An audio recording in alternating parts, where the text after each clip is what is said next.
দেশ বিদেশের বাছাই করা খবর নিয়ে সর্বদাই সত্য সন্ধানী ই নিউজ ভারত। নমস্কার, ই নিউজ ভারতে আপনাদের সকলকে স্বাগত। শুরু করছি ওয়েদার আপডেট।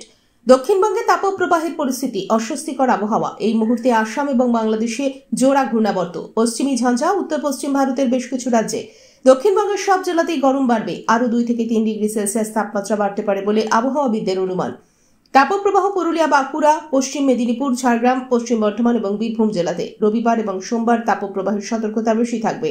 তাপপ্রবাহের পরিস্থিতি 8 জেলায়। বজ্রবিদ্যুৎ সহ হালকা থেকে মাঝারি বৃষ্টির সঙ্গে 30 থেকে 50 কিলোমিটার বেগে দমকা ঝোড়ো হাওয়া। ঝড় বৃষ্টির সম্ভাবনা বেশি থাকবে উত্তর 24 পরগনা, পুরুলিয়া, বাঁকুড়া, পূর্ব ও পশ্চিম বর্ধমান, বীরভূম, মুর্শিদাবাদ এবং নদিয়া জেলাতে।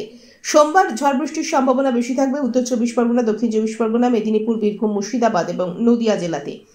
মঙ্গলবারও ঝড় বৃষ্টির সম্ভাবনা থাকবে 6 জেলায়, উত্তর 24 পরগনা, দক্ষিণ 24 পরগনা, পূর্ব মেদিনীপুর, মুর্শিদাবাদ এবং নদিয়া জেলায়। বুধবার এবং বৃহস্পতিবার কলকাতা সহ দক্ষিণবঙ্গের সব জেলাতেই বজ্রবিদ্যুৎ সহ হালকা থেকে মাঝারি বৃষ্টির পূর্বাভাস রয়েছে। উত্তরবঙ্গে রবিবার এবং সোমবার ভারী থেকে অতি ভারী বৃষ্টির সতর্কতা। কলকাতার গরম চরমে। তাপপ্রবাহের সঙ্গে সঙ্গে জলীয় বাষ্পের কারণে অস্বস্তিকর আবহাওয়া। বেলা যত বাড়বে গরমে হাঁসফাঁস পরিস্থিতি তৈরি হবে। ক্রমশ জলীয় বাষ্প কমে শুকনো গরমের সম্ভাবনা। সকালে পরিষ্কার আকাশ, শুষ্ক আবহাওয়া। গরম চলবে মঙ্গলবার পর্যন্ত। শহরে বৃষ্টির সম্ভাবনা কম। আজ কলকাতায় রৌদ্রোজ্জ্বল দিন। আজ কলকাতা ও তার পার্শ্ববর্তী অঞ্চলে দিনের সর্বোচ্চ তাপমাত্রা 39 ডিগ্রি সেলসিয়াস, সর্বনিম্ন 28 ডিগ্রি সেলসিয়াস। বাতাসে আপেক্ষিক আর্দ্রতার পরিমাণ 40%, অনুভূত তাপমাত্রা 40 ডিগ্রি সেলসিয়াস। ব্যুরো রিপোর্ট, ই নিউজ ভারত।